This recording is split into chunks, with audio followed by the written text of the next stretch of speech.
She'll never afford a house. She can barely afford lunch, my father announced to 40 guests at my own birthday party, and the table laughed. He was standing at the head of the table, wine glass raised, grinning like he'd just told the world's best joke. And maybe, to him, it was. My boyfriend Nathan squeezed my hand under the table. I didn't flinch. I didn't cry. I just looked my father in the eye and smiled. What he didn't know was that I'd spent the last 8 years preparing for exactly this moment. Not for revenge, for the truth. And the truth was sitting in my coat pocket, a set of keys to a house he drives past every single day. But the keys were only part of it. What came after? What my aunt pulled from her purse? What my mother had written years before she died? That's the part that made his face go white.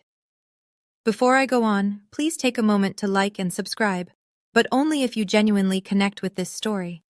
And drop a comment telling me where you're watching from and what time it is right now. I always love reading those. I'm Myra. I just turned 30. Now let me take you back to where this really started. 8 years ago, the week my mother was buried. The house smelled like casseroles and lilies. That's what I remember most about the week we buried my mother. How everyone kept bringing food nobody ate and flowers that made me sneeze. I was 22. Helen Lawson, my mom, had fought ovarian cancer for 14 months, and she lost on a Tuesday in March. The funeral was packed. My father, Gerald, sat in the front pew shaking hands like a mayor at a ribbon cutting. He cried exactly twice, both times when someone was watching. Brenda, my older sister, stayed pressed against his side. He held her, stroked her hair, told her everything would be okay. I washed dishes in the kitchen, not because anyone asked, because no one thought to tell me to stop. That Friday, Dad called a family meeting. Just the 3 of us, at the dining table where Mom used to set 4 plates. Your mother handled the soft stuff, he said. I handle the money. From now on, things are going to be more structured. Structured meant this. Brenda would keep receiving her monthly allowance, her car insurance payment, her tuition reimbursement. Brenda had a plan. Brenda was in grad school. Me? I'd just finished a 2-year associate's degree and was working the front desk at an insurance office for $31,000 a year. You need to figure yourself out first, Dad said. Not cruel, not loud, just final. I nodded. What else could I do? That night I went down to the basement to grab a box of Mom's old sweaters, and behind the water heater, tucked against the wall, I found a small cardboard box labeled Helen, Personal, in my mother's handwriting. Dad told us he'd thrown everything out. I took the box. I didn't open it. I just held it in the car and drove home. The next 2 years moved like a time lapse of someone else's life getting better while mine stood still. Brenda turned 26 and Dad bought her a silver Audi, a graduation gift for finishing her MBA. She posted the photo. 93 likes. Dad commented a heart emoji. Brenda turned 27 and Dad covered the down payment on a townhouse 15 minutes from his place. Every girl deserves a safe place to land, he told the family at Easter. I was working 2 jobs by then. Front desk at the insurance office until 5. Bartending at a place called Rosie's until midnight. I lived in a shared apartment with 2 strangers who left hair in the drain and played music until 2 a.m. My half of the rent was $480. At every family gathering, Thanksgiving, Christmas, somebody's birthday, Dad would find a way to mention me. Myra's still figuring things out. Not everyone blooms at the same speed, right? He'd say it with a sad little smile, like he was being generous, like he was rooting for me. And every aunt, every uncle, every cousin would nod with that look. The tilted head, the soft eyes. Poor Myra. Then the whispers started. I'd hear them secondhand. Is she okay? Gerald says things are tough. And my father would lean in, voice low, noble. I've been helping, quietly. He wasn't. I found out the truth by accident. A thank you card from my Aunt Donna arrived at Dad's house, forwarded to me by mistake. So glad the money I sent Gerald is helping you with rent, sweetheart. Hang in there. I had never received a cent from Donna. Not one. I read the card 3 times. Then I put it in the same drawer as my mother's box. I didn't start building because of my father. I started because I was tired of standing still. At 23, I enrolled in an online bookkeeping certificate, $40 a month, self-paced. I studied on my phone between insurance calls. I practiced on spreadsheets during slow nights at Rosie's when the bar was dead. Turns out I'm good with numbers, not genius level. Just steady, careful. The kind of person who checks a column 3 times before moving on. I picked up freelance bookkeeping clients, a nail salon, a landscaping company, a guy who sold vintage guitars on the internet, $20 an hour, then 30. By 24, my freelance income passed my insurance salary. I quit the bar. Nobody in my family noticed. Dad still told people I was bartending.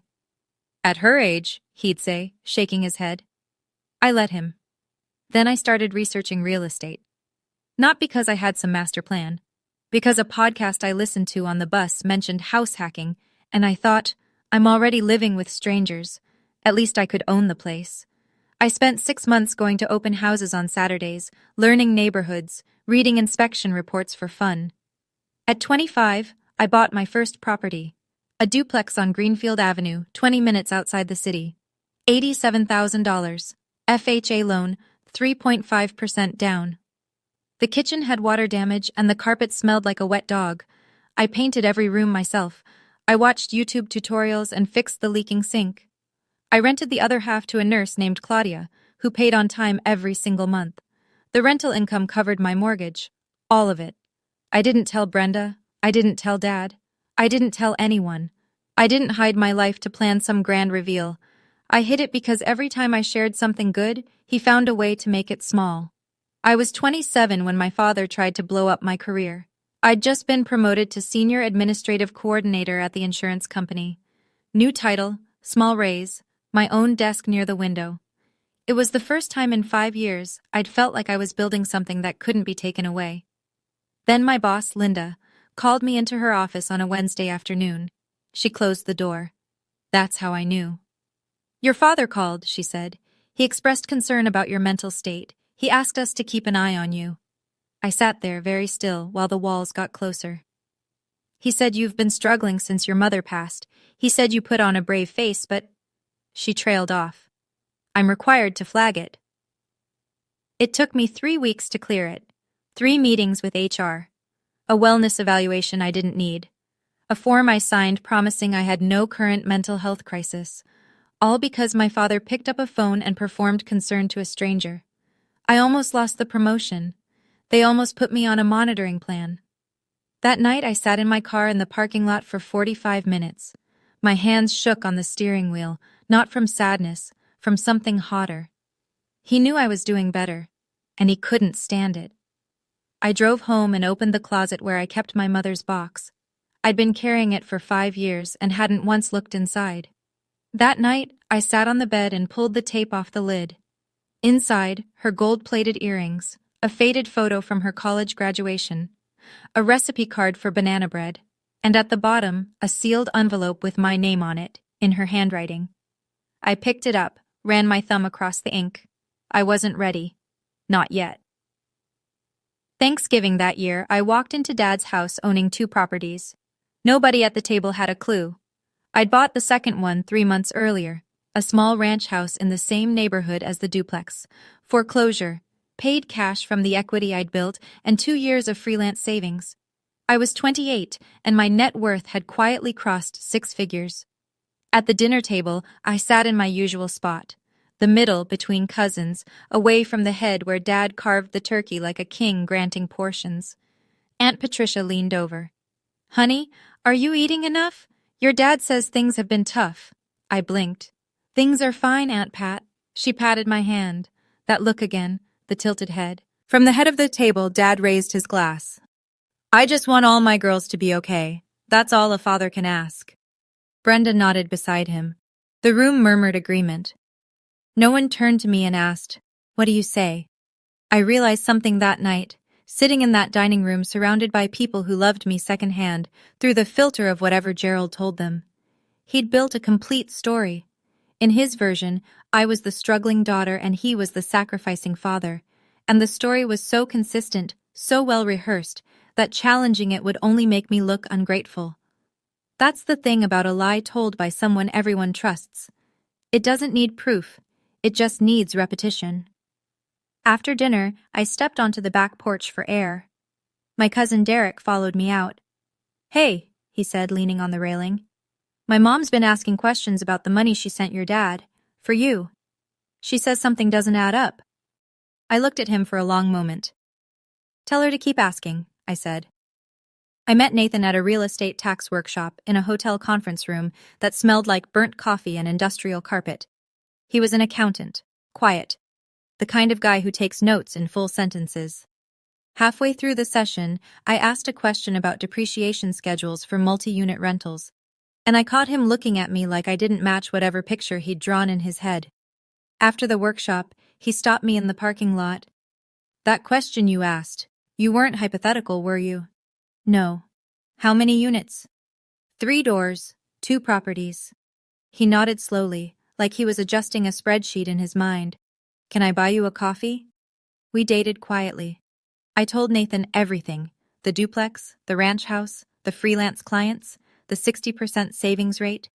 He didn't flinch. He didn't try to fix me or warn me or slow me down. One night in his apartment, staring at takeout containers, he said, "You don't owe him a performance of poverty." That sentence lived in my chest for weeks. I introduced Nathan to my family at a Sunday dinner. Dad shook his hand, then spent the entire meal interrogating him. Salary, savings, home ownership, 5-year plan. Not a single question about who Nathan was, only what Nathan could provide. After dinner, Dad pulled me aside in the hallway. He seems nice, Dad said, but nice doesn't pay bills. He straightened a framed photo of Brenda on the wall. You've always needed someone stronger than you, sweetheart. Later in the car, Nathan was quiet. Then he said, he didn't ask me one question about you. Not one. I stared out the window. That's because to him, I said, there's nothing about me worth asking. The lies got more specific that winter. Cousin Derek texted me a screenshot from a family group chat I wasn't in. Dad had written, "Appreciate everyone's patience. Myra's credit card situation is under control. I've been paying it down monthly. She doesn't like to talk about it." $20,000. That was the number he'd invented. I pulled up my credit report on my phone. Score, 782. 0 balances, 0 missed payments. The cleanest financial record of anyone in my family, probably including Gerald. But I couldn't walk into a room of 40 relatives with a printout of my credit score. That's not how families work. The story was already gospel. Dad had told it so many times, with such practiced sorrow, that correcting it would sound like denial. And that's when I understood the endgame. He wasn't just tearing me down, he was building a safety net for himself. If I ever succeeded, he'd take the credit. I paid off her debt. I gave her a second chance. The narrative was already written. He just needed time to let it harden. If I stayed quiet forever, he'd rewrite my entire life. The house on Maple Ridge came up in March. A 1940s craftsman cottage, 3 bedrooms, original hardwood, renovated kitchen. The owner was relocating to Arizona and priced it to sell fast. I knew the street. I knew it well. My father lived at 4708 Maple Ridge Drive. This house was 4712. I made a cash offer from the equity of my first 2 properties plus my savings. The seller accepted in 48 hours. I signed the papers on a Tuesday morning. Nathan sat beside me, holding my hand the way he does, steady, without commentary. My father's house was 47 steps to the left. I didn't buy that house to prove a point. I bought it because it was a good deal, but I'd be lying if I said the address didn't cross my mind. Dad called on a Sunday morning in April, 3 weeks before my 30th birthday. His voice had that warm, generous tone, the one he uses when he wants something to look like a gift. 30 is a big deal, sweetheart. Let me throw you a party. At my place. I'll handle everything. My first instinct was to say no. My second instinct was to remember what Nathan told me once. If you say no, he'll tell everyone you're ungrateful. So I said yes. Dad went to work immediately. He ordered catering. He rented folding chairs. He sent out invitations, not to my friends but to his people. His golf buddies, his former coworkers, the neighbors who'd watched me grow up, aunts, uncles, cousins from both sides, 40 guests on the list. It was the kind of production that looked like love if you didn't know better. Brenda called me midweek, breathless. Dad's going all out. He even ordered a cake with your photo on it. Isn't that sweet? I let that sit for a moment. Who's on the guest list? Oh, everyone. Family, neighbors, some of his work friends. She paused. I think even your old boss Linda. Isn't that nice? Linda, the woman Gerald had called to sabotage me, the woman who'd nearly put me on a monitoring plan. That wasn't a coincidence. Gerald didn't do coincidences. He did chess moves. Nathan found me that night sitting on the kitchen floor, staring at the invitation Dad had mailed, to my own birthday party, with his return address on the envelope. He's not throwing you a party, Nathan said, sitting down beside me. He's building an audience. I turned the envelope over in my hands. In my coat closet, hanging on a hook, was a jacket with a set of keys in the pocket. Then I guess I'd better bring a show, I said. The day of the party, I stood outside Dad's house for a full minute before going in. The lawn was mowed in diagonal lines. A balloon arch framed the front door, silver and white. Through the window I could see the banner, Happy 30th Myra, in curly letters. It looked like love. It looked like effort. And maybe, somewhere underneath the performance, a tiny piece of it was real. That was the part that always got me. Nathan and I walked in together. The house was already crowded, people clustered around the buffet table, paper plates in hand, laughing, catching up. Dad was in the center of the living room, shaking hands, hugging women on the cheek, topping off wine glasses. But the thing I noticed first was the wall. The living room wall, the one visible from every angle of the open floor plan, was covered in framed photos. Brenda graduating college, Brenda's engagement party, Brenda's first house, Brenda and Dad at a restaurant, matching smiles. My photo was there too. One, from when I was 10, missing my 2 front teeth, holding a participation ribbon from a science fair. I looked at it for 3 seconds, then I looked away. Dad spotted me and opened his arms. There she is, the birthday girl. He hugged me. Then he stepped back, looked me up and down, my gray knit sweater, my dark jeans, my flat boots. Couldn't find something nicer? He said it lightly. It's your birthday. Before I could answer, he turned to Brenda, who stood behind him in a fitted emerald dress. Doesn't Brenda look beautiful? I got her that dress last week. I breathed. Nathan's hand found the small of my back. Across the room, Aunt Donna caught my eye. She held her purse close to her side, patted it once, and gave me the smallest nod. The party filled in like a theater before the curtain. People took seats at the long dining table, Dad's pride, a 12-seater he'd bought after Mom died, because bigger tables mean more audience. Dad worked the room. He clinked glasses. He told stories. He played the host the way he always does, loud enough to be heard, warm enough to be believed. When everyone was seated, he raised his glass. To Myra, he said, my little girl who always marches to her own drum. A few people clapped. I smiled. Standard birthday toast. I could survive this. Then he leaned toward his golf buddy Jim, seated to his right. He lowered his voice, but not enough. The acoustics of a quiet dining room don't forgive whispers. Between us, I still help her out every month. That's what dads do, right? Jim nodded solemnly. Aunt Patricia, 3 chairs away, looked at me with that tilted head pity I'd been seeing for 8 years. Jim's wife turned to me brightly. So, what do you do, sweetheart? I opened my mouth. She's in admin, Dad answered. Good solid work. Not everyone's meant for the fast lane. He winked at me, like it was a compliment.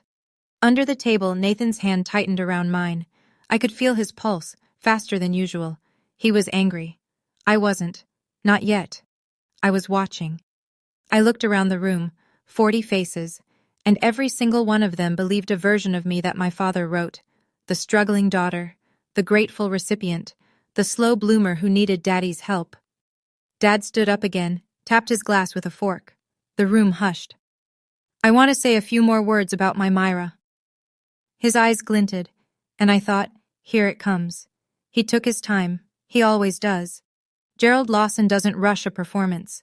He lets the silence gather first, lets the room lean in, lets every eye find him. You know, he started, swirling his wine, when Brenda turned 30, she'd just closed on her first house. He paused for the approving murmurs. Got them. Myra? Another pause. Let's just say she's on a different timeline. Polite laughter. A few people looked down. Dad rode the momentum. His voice got bigger. She'll never afford a house. She can barely afford lunch. The laughter was louder this time. Jim slapped the table. A cousin I barely knew snorted into her napkin.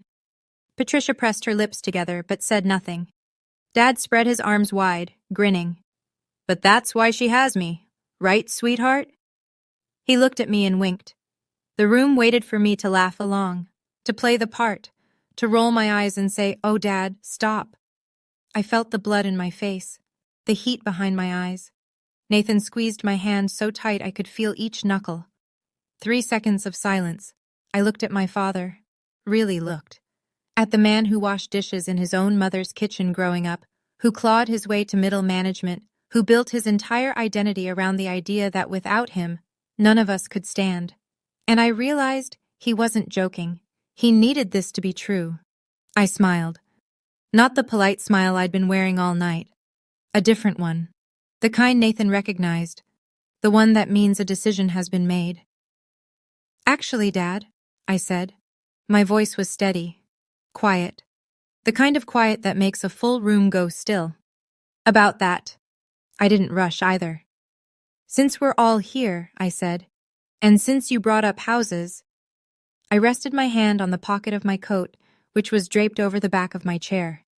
I didn't pull anything out. Not yet. Dad laughed, the reflexive kind, the kind that fills space when something feels off.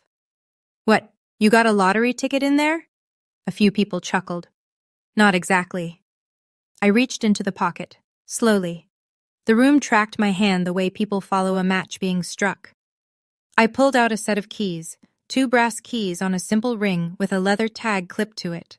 I set them on the table in front of me, gently. No toss, no drama, just metal on wood.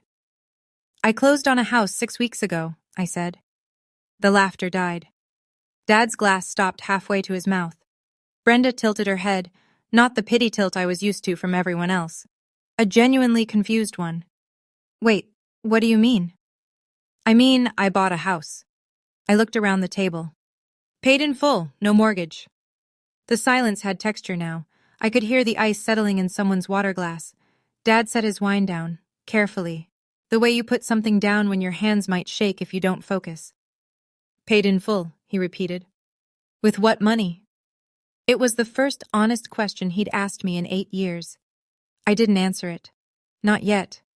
I just let the keys sit there, brass catching the overhead light, the little leather tag facing up, the address printed on one side in small, clean letters that nobody could read from across the table. Nobody except the man sitting 47 steps away from that address every single day. Dad recovered fast. I'll give him that. He leaned back in his chair and chuckled. A performance chuckle, the kind meant to signal that nothing has changed. Everything's under control. She's kidding. He scanned the table, searching for allies. Myra, you're kidding, right? Do I look like I'm kidding? Nathan, beside me, spoke for the first time all evening. His voice was level. She's not kidding. Dad's jaw shifted. He looked at Nathan the way you look at a locked door you expected to be open. The whispers started. Patricia turned to the woman next to her. Jim rubbed the back of his neck. Derek, halfway down the table, leaned forward on his elbows. Dad dropped his voice, trying to shrink the conversation back to size. Okay, so, where? Before I could answer, a voice came from the far end of the table. Calm, clear, unhurried. Gerald. Aunt Donna. She sat with her hands folded on the table, her purse open beside her plate. While we're clearing things up tonight, she said, I have a few questions too. Dad turned to face his sister, and I watched something cross his face that I'd never seen before. Not anger, not defiance. Fear. It was there and gone in half a second, but I caught it. Nathan caught it. Donna definitely caught it. She reached into her purse and pulled out a manila folder. Not thick, but full enough. She set it on the table beside her plate and rested her hand on top of it. But Myra first, she said, and nodded at me. Go ahead, honey. Tell them the address. I picked up the keys, turned the leather tag so the printed side faced out, and in the same quiet voice I'd been using all night, I read it out loud. 4712 Maple Ridge Drive. I said it once. I didn't need to say it again. The silence that followed had a shape to it, like a held breath across 40 people at once. Dad lives at 4708 Maple Ridge Drive. Everyone at that table had been to his house. Everyone knew the street, and everyone was now doing the math. Patricia was the first to speak. That's right next to you, Gerald. Dad didn't move. His hand was still resting on the base of his wine glass, but his fingers had gone white. I continued, same tone, same pace, like reading the weather. 3 bedrooms, renovated kitchen, original hardwood floors, paid in full, no mortgage. The whispers weren't whispers anymore. Jim pulled his chair back from the table an inch, as if distance could help him process. His wife stared at me with her mouth open. Brenda shook her head slightly. Since when do you? This is my 3rd property, actually. I didn't say it to land a blow. I said it because the full truth was owed to a room that had been fed half-truths for 8 years. 3rd? Patricia repeated. My first was a duplex. I was 25. The second was a ranch house 2 years later. I looked around the table, at the faces that had pitied me, prayed for me, given money to my father to pass along. I've never carried a balance on a credit card. My credit score is 782, and I haven't asked Dad for $1 since Mom died. The room shifted, not toward me, away from Gerald. I wasn't gloating. I wasn't performing. I was just standing in the truth for the first time in front of people who'd only ever been given the lie. I'm not telling you this to embarrass anyone. I'm telling you because someone at this table spent 8 years making sure none of you believed I could. My father found his voice the way a drowning man finds the surface. Gasping, reaching, not graceful. 3 properties. He forced a laugh. It came out wrong. Too high, too tight. Come on, who helped you? Nathan? Was this your money? Nathan didn't flinch. No, sir. This was all Myra. Dad shifted tactics. He straightened in his chair, squaring his shoulders, trying to reassemble the patriarch posture the room had always given him permission to wear. Okay, so you bought some fixer-upper somewhere. Congratulations. He waved his hand like he was brushing crumbs off the table. But you didn't have to turn my party into your party? The words left my mouth before I planned them, and the room went quiet again. You told me this was my birthday party, Dad. He opened his mouth, closed it. The slip was out, and it couldn't go back. He'd said the quiet part loud. This was his event, his stage, his audience, and every person at the table heard it. Brenda looked at Dad, then at me, then back at Dad. I watched something flicker behind her eyes. Not anger, not loyalty, something new. Doubt. From 3 seats away, Jim leaned toward his wife. He thought he was whispering, but the room was so quiet now that a whisper carried like a shout. Did you know about this? He told me she was broke. His wife shook her head slowly. I didn't react. I didn't need to. The truth was doing its own work now, filling corners, turning over rocks, exposing things that had lived comfortably in the dark. I picked up my water glass and took a slow sip. This is my birthday, I said evenly, and I get to decide what I share at my own birthday. I've watched my father change masks my entire life, the provider, the joker, the concerned parent, but the one he reached for now, the one he always saves for emergencies, is the victim. His shoulders dropped, his voice softened, his eyes went red at the rims. A trick I'd seen at Mom's funeral, at Brenda's graduation, at every moment when sympathy was more useful than authority. So this is what I get? He pressed his hand to his chest. I raised you. I kept this family together after your mother died. And this is how you repay me? His voice cracked. Perfectly timed. Humiliating me at my own table? He turned to face the room, slowly, deliberately, making eye contact with each person the way a preacher works a congregation. You all see this, right? I gave everything for these girls. A few heads nodded. Reflexively, the old programming was strong. Aunt Patricia reached for her napkin. Jim studied his plate. And for one terrible second I felt the pull, the gravity of 30 years of conditioning telling me to apologize, to smooth it over, to let him rewrite this too. But I didn't. I looked at Donna.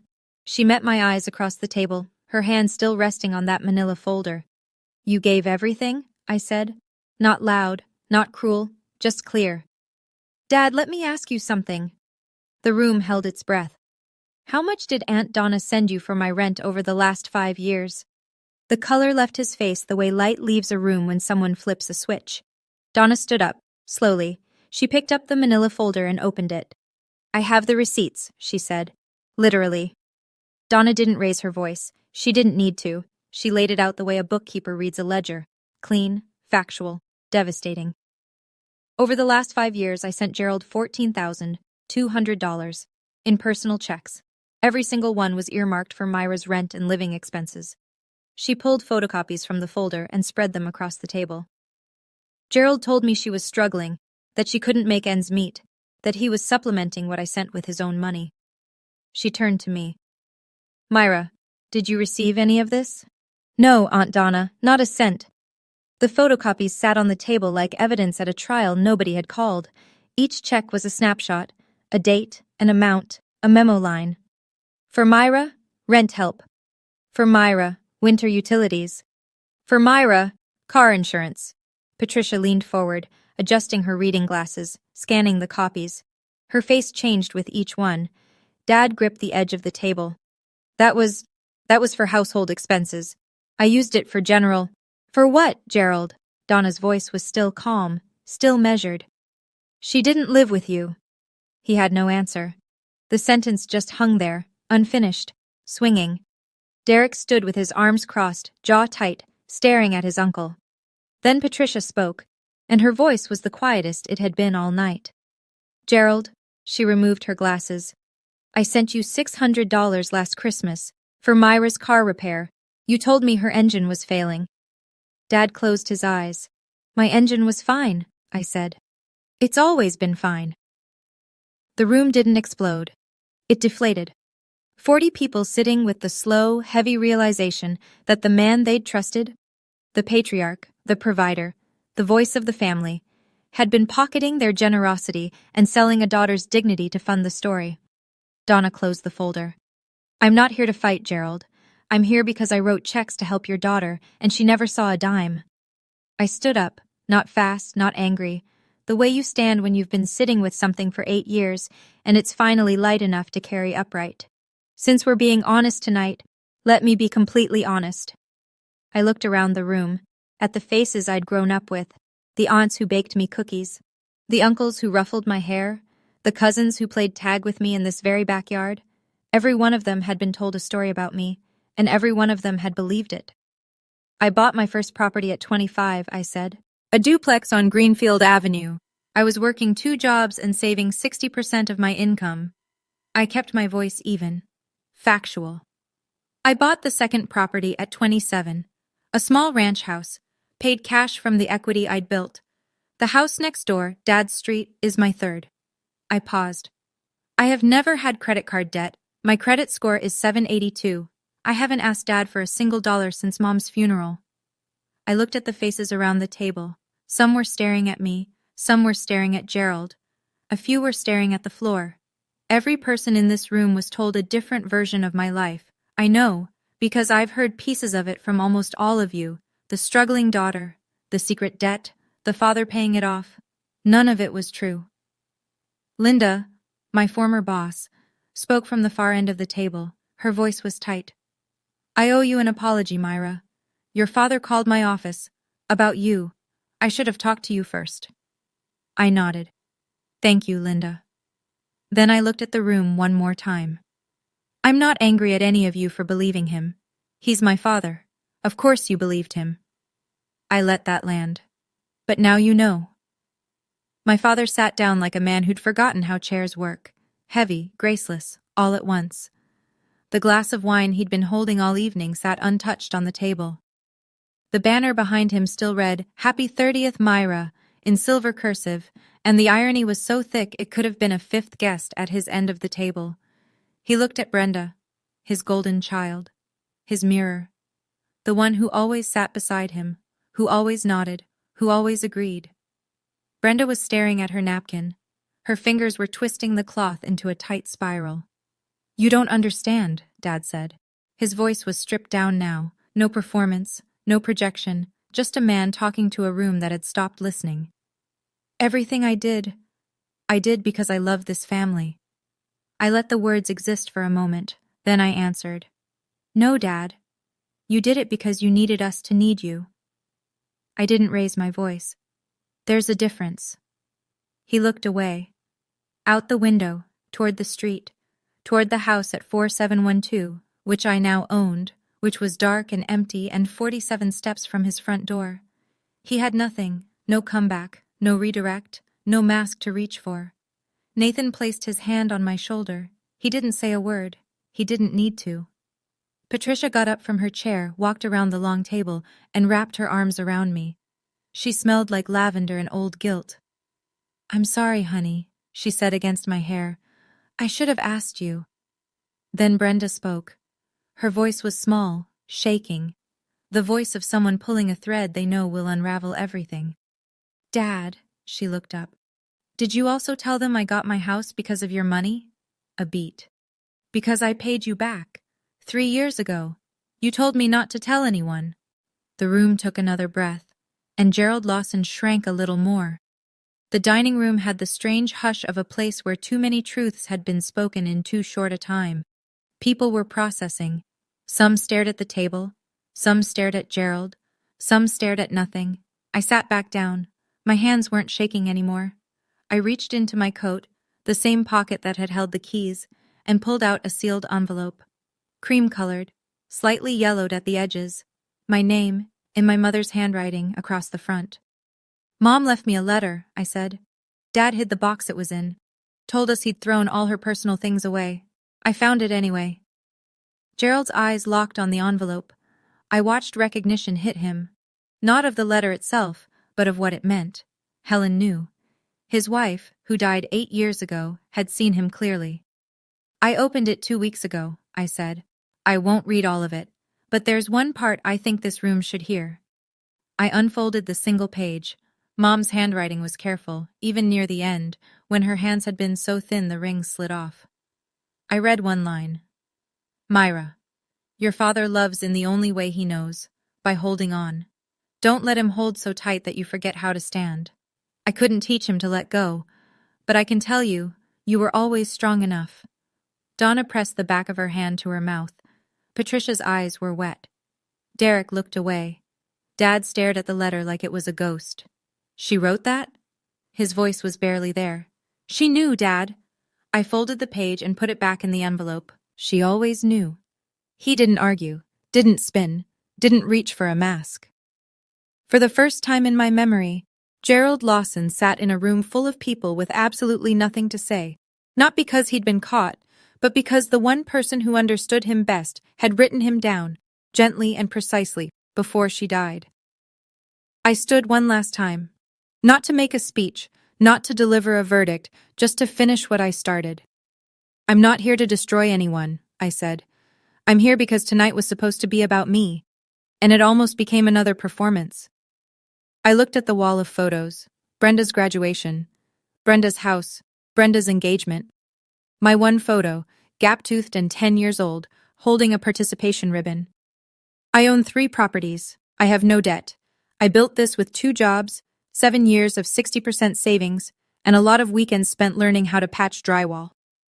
A few people almost smiled. I'm telling you this not to brag, but because for 8 years, the story told about me in this room was a lie, and lies don't get to be comfortable anymore. I turned to Dad. I'm not asking for an apology. I'm asking for the truth to exist in this room, even if it's uncomfortable. He didn't respond. His eyes were on the table. I picked up the keys from where they'd been sitting, still catching the light, still carrying an address that would shadow him every time he looked out his kitchen window. The house next door? I'm keeping it. I'll rent it out. And yes, Dad, I'll choose the tenants. I let a small, quiet beat pass. Not a smirk. Just the faintest shift at the corner of my mouth. Enough. The room understood. Nathan stood beside me. We didn't leave. We didn't storm out. I pulled my chair back to the table and sat down, because this was still my birthday, and I was done letting anyone else run it. Now, I said, glancing at the untouched cake in the center of the table, Is someone going to cut that, or do I have to do everything myself? Derek laughed first, then Patricia. Then the whole table, slowly, like an engine catching. For the first time all night, the laughter wasn't at me. The party didn't end. It changed shape. The table broke into clusters. Small groups talking low, leaning close, recalibrating. Some people came to me. Patricia squeezed my arm.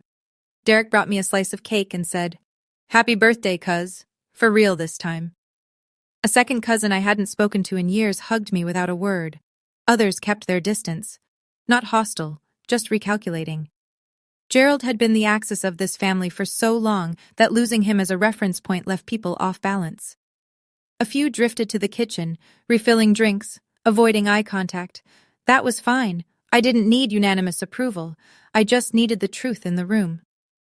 Jim, Dad's golf buddy, walked over to Nathan. He shook his hand firmly.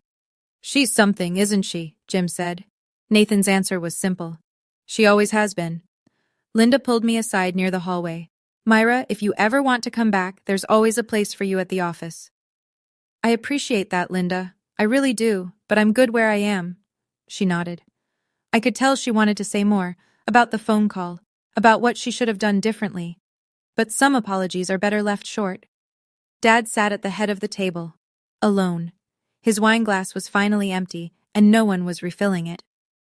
Brenda sat 2 chairs away, close enough to be present, far enough to be separate. She was staring at her phone, typing nothing. From across the room, I heard a neighbor, Mrs. Garland, who'd lived on Maple Ridge for 30 years, lean in to Patricia. "He told me that girl was on welfare," she whispered. "I almost called social services on her once." Patricia closed her eyes. "Oh my God." I didn't hear it as gossip. I heard it as the sound of a story being rewritten in real time. The party thinned. Coats came off hooks. Cars started in the driveway. But some people stayed. The ones who needed things settled, not just surfaced. Donna sat down across from Dad. The manila folder was closed but still on the table between them like a line drawn in ink. "Gerald." Her voice was even. No venom, no theatrics, just the voice of a woman who'd been writing checks to a ghost. "I'm not going to make a scene. Most of these folks are heading home anyway, but I need you to understand something." Dad looked up. He seemed 10 years older than he had 2 hours ago. $14,200 was sent for Myra. It didn't reach Myra.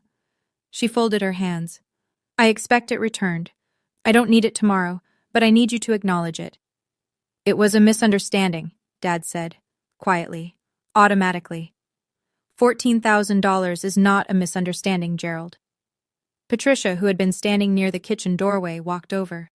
"I want my $600 back too." Dad closed his eyes. I watched him do the math.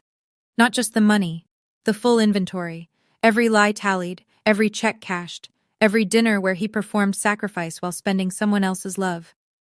"I'll figure it out," he said, almost a whisper. Donna leaned forward. "You have 60 days. After that, I'm talking to a lawyer, not because I want to, because I need a record." Dad flinched at the word lawyer, not because he feared a courtroom, because the word made it real, official, outside the family grammar he'd always controlled. He pushed back from the table and stood, slowly. He didn't look at me or Brenda or anyone. He walked into the kitchen where I once washed dishes alone after my mother's funeral, and closed the door behind him.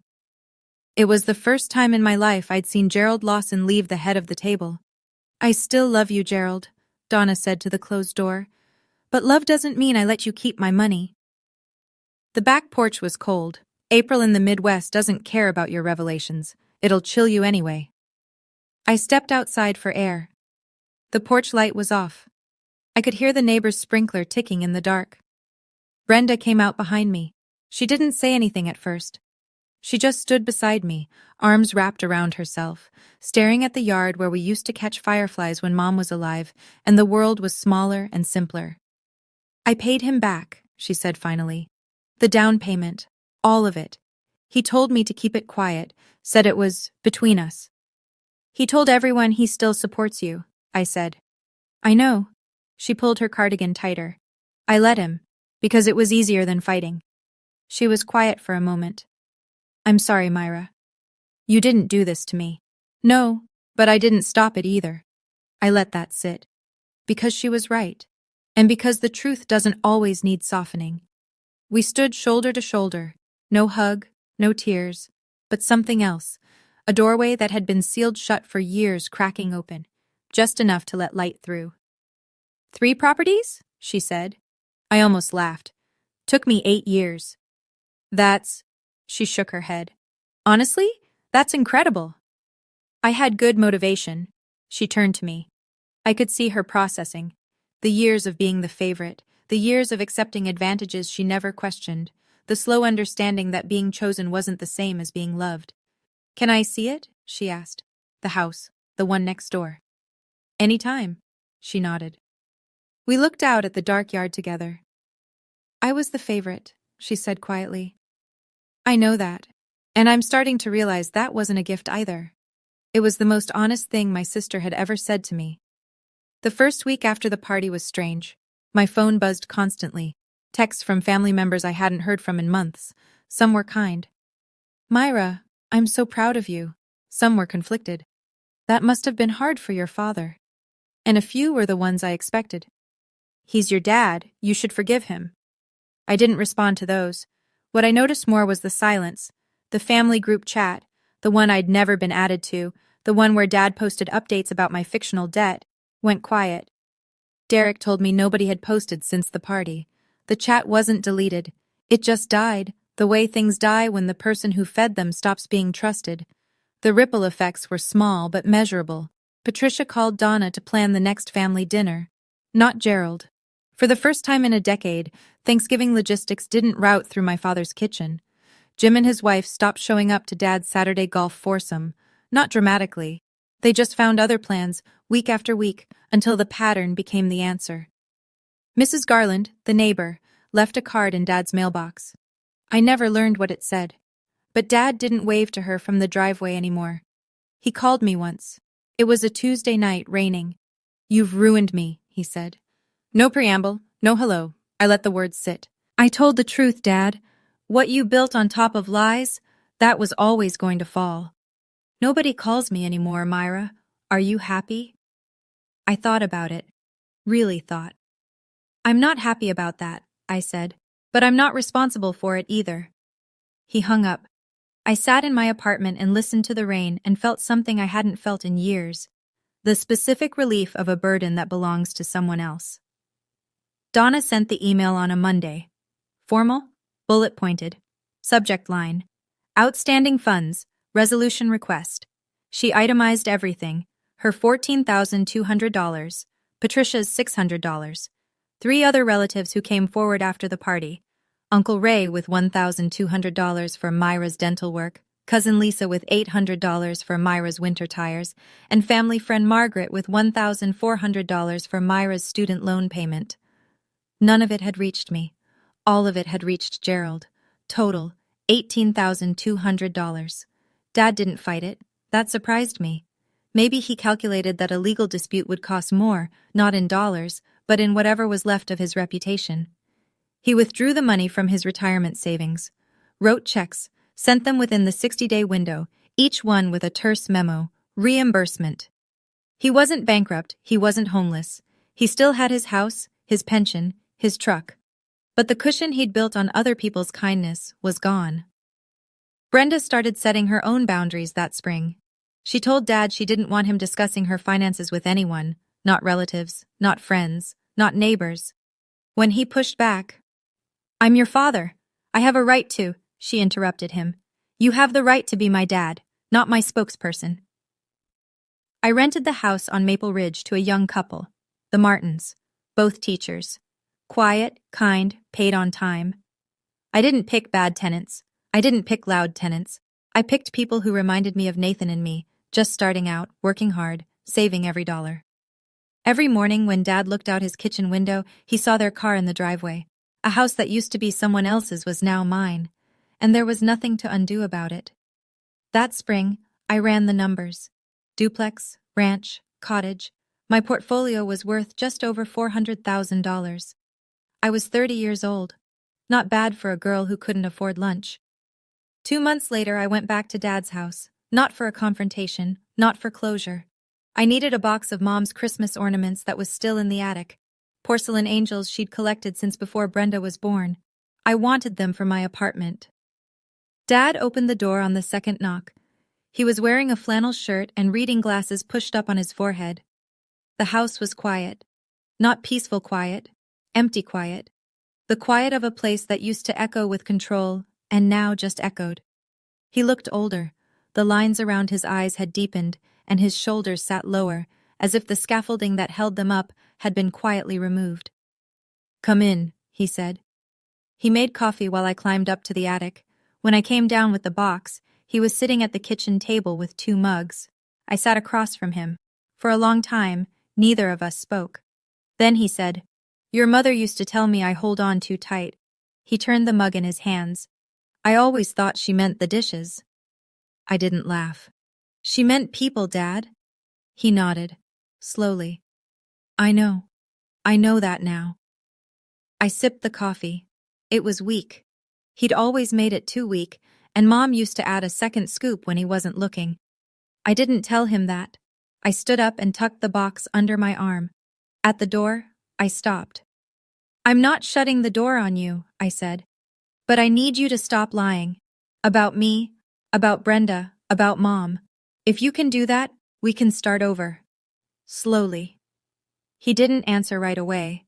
Then he nodded, and for the first time, the nod didn't feel like a performance. It felt like a man sitting in a house that was too big for him, trying to remember how to be small. "I didn't think I was lying," he said quietly. "I thought I was protecting how I needed things to be." I almost felt sorry for him. Almost. But pity isn't the same as absolution, and understanding isn't the same as forgetting. "Goodbye, Dad." He lifted his hand, half a wave. I walked to my car with my mother's angels and didn't look back. I'm sitting on the porch of 4712 Maple Ridge Drive, not because I live here, the Martins do, but today I'm here doing a final walkthrough before they move in next week, checking the paint, testing the locks, making sure the porch light doesn't flicker. Nathan's beside me, coffee in hand, leaning against the railing in that easy way he has, like the world is a place where things generally work out if you show up and pay attention. I can see Dad's house from here. 47 steps to the left. His kitchen light is on. It's always on now. He spends a lot of time in that kitchen, from what Brenda tells me. She calls me every week now. Real calls, not the surface-level check-ins we used to have, where she'd ask how I was, and I'd say fine, and we'd both pretend that was enough. "Do you regret it?" Nathan asks. "Telling everyone at the party?" I think about it, not because the answer is complicated, but because the question deserves more than a reflex. "I regret that it had to happen in public," I say. "But he made it public first, every single time." Nathan nods. That's enough for him. Donna hosted the last family dinner at her house. Patricia brought the wine. Derek manned the grill. Nobody asked Gerald to carve anything. He wasn't there. Not because he was banned, but because he chose not to come. Maybe that's his version of boundaries. Maybe it's just pride. I don't know yet. The porch light works. The locks are solid. The Martins are going to love this place. I lock the front door, pocket the key, and walk toward the car. Nathan falls into step beside me. Freedom isn't about proving them wrong. It's about not needing them to say you're right.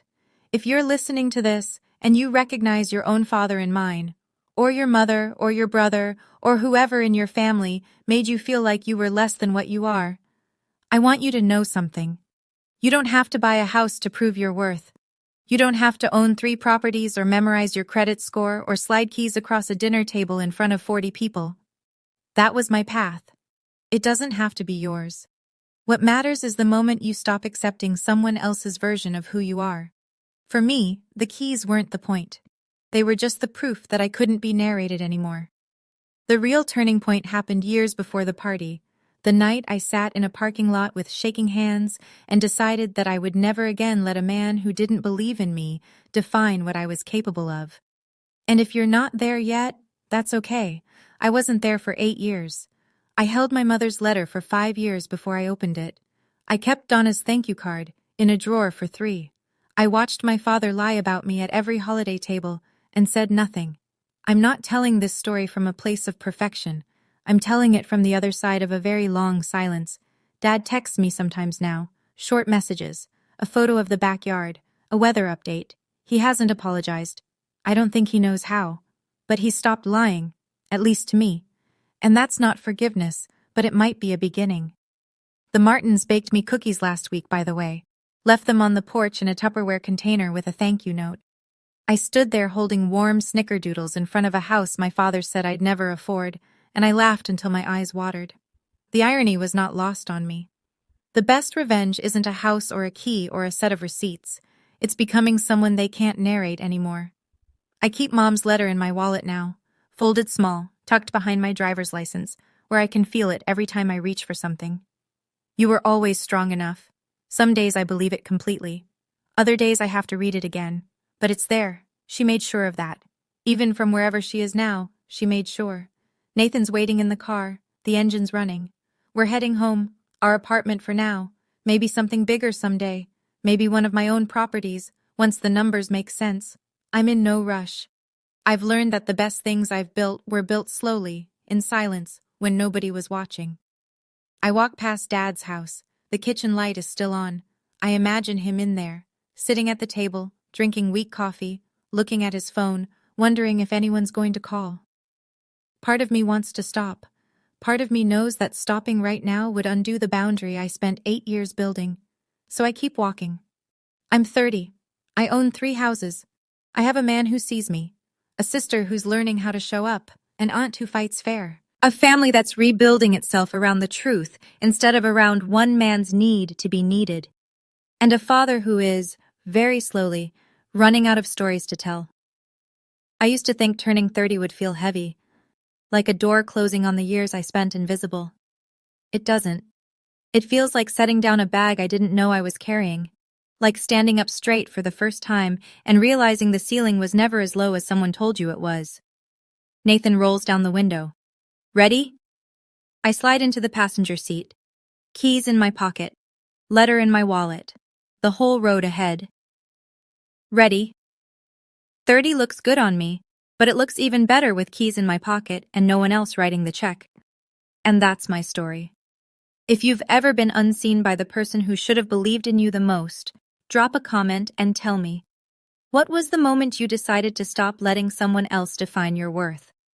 And if you haven't reached that moment yet, you will. I believe that. Check the description for more stories like this one. I'll see you in the next one.